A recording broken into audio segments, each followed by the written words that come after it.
শিশুকে সবসময় আগলে রাখা নাকি কিছুটা দূর থেকে নিজের মতো করে চেষ্টা করার সুযোগ দেওয়া? অভিভাবকত্বের এই নতুন প্রশ্নই নতুন করে সামনে এনেছে একটি ভাইরাল ভিডিও। সেখানে দেখা গেছে বাবার সাহায্য না পেয়ে ছোট্ট এক শিশু সামনে থাকা বাধা একাই পেরোনোর চেষ্টা করছে।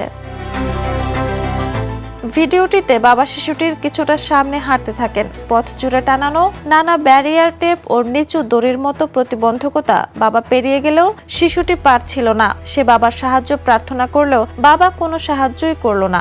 বাবা চাইছিল তার সন্তান একাই বাধা পেরোতে শিখুক। এরপরে শিশুটিকে কখনো নিচ দিয়ে কখনো পাশ দিয়ে এগোতে দেখা যায়। বাবা দূর থেকে দাঁড়িয়ে তাকে পর্যবেক্ষণ করেন।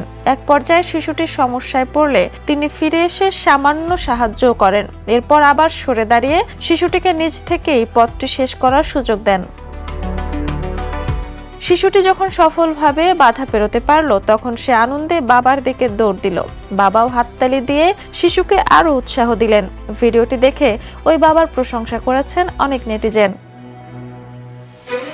ভিডিওটি জাপানের একটি পার্ক বা প্রকৃতি ঘেরা এলাকার বোর্ডওয়েতে ধারণ করা হয়েছে বলে বিভিন্ন পোস্টে উল্লেখ করা হয়েছে। তবে নির্দিষ্ট পার্ক বা শহরের নাম প্রকাশ্যে নিশ্চিত করা হয়নি। ঘটনাটি নিয়ে দর্শকদের মতামত বিভক্ত। একদল মনে করছেন নিরাপদ পরিবেশে শিশুকে নিজের সমস্যা সমাধানের সুযোগ দেওয়া আত্মবিশ্বাস, সিদ্ধান্ত নেওয়ার ক্ষমতা ও আত্মনির্ভরতা বাড়াতে পারে। অন্যদিকে অনেকে মনে করছেন খুব ছোট শিশুকে প্রয়োজনের সময় দ্রুত সাহায্য না করলে তার নিরাপত্তা বোধে নেতিবাচক প্রভাব পড়তে পারে।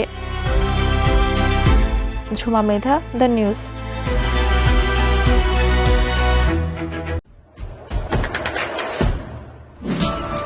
দেশে দেশে সবার সাথে, দ্য নিউজ।